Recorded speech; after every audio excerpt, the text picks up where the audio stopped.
Assalamualaikum Bapak Ibu Guru, selamat menyaksikan tugas saya tentang pembelajaran tahap produksi. Sekian terima kasih. Assalamualaikum warahmatullahi wabarakatuh. Perkenalkan, nama saya Muhammad Kaisar.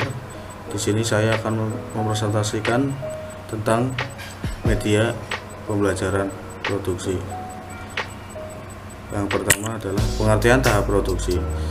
Produksi media merupakan segala upaya yang dilakukan untuk menciptakan dan mengolah produksi media benda visual maupun non visual dengan cara mempergunakan segala sumber daya, tenaga pikiran, dan dana.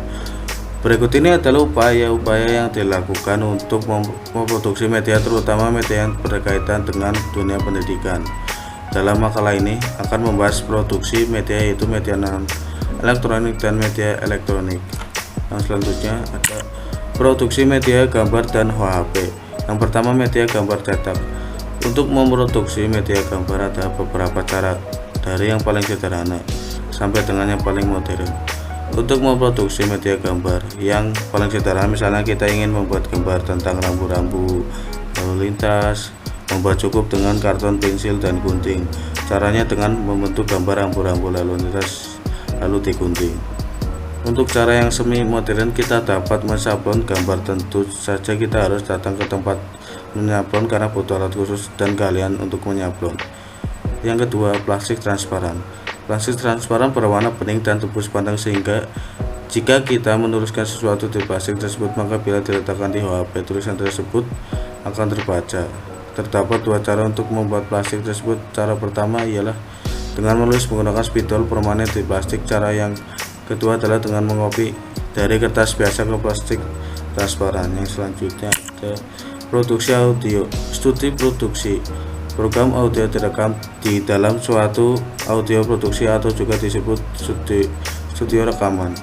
Studio ini terdiri dari dua ruangan, yaitu ruangan kontrol dan studionya. Yang keduanya dibatasi dinding berjendela kaca sehingga ada orang yang ada di dalam kedua ruangan itu dapat saling melihat.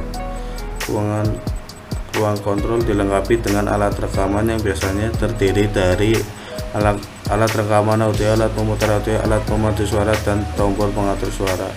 Di samping itu terdapat pula alat untuk menyunting suara.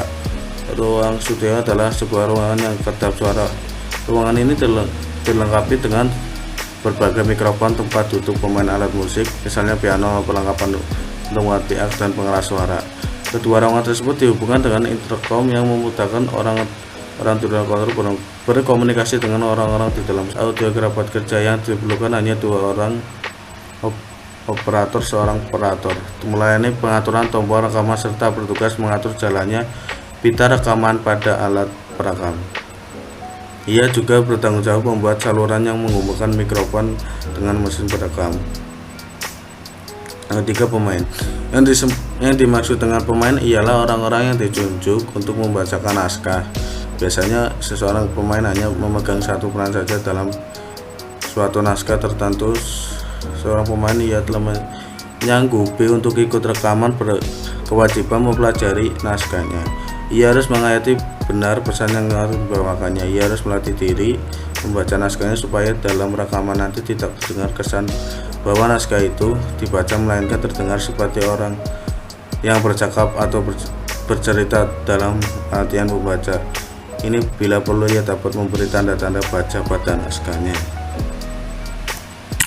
Media atau visual. Media atau visual adalah media yang mempunyai unsur suara dan unsur gambar. Jenis media ini mempunyai kemampuan yang lebih baik karena meliputi kedua jenis media, auditif mendengar dan visual melihat.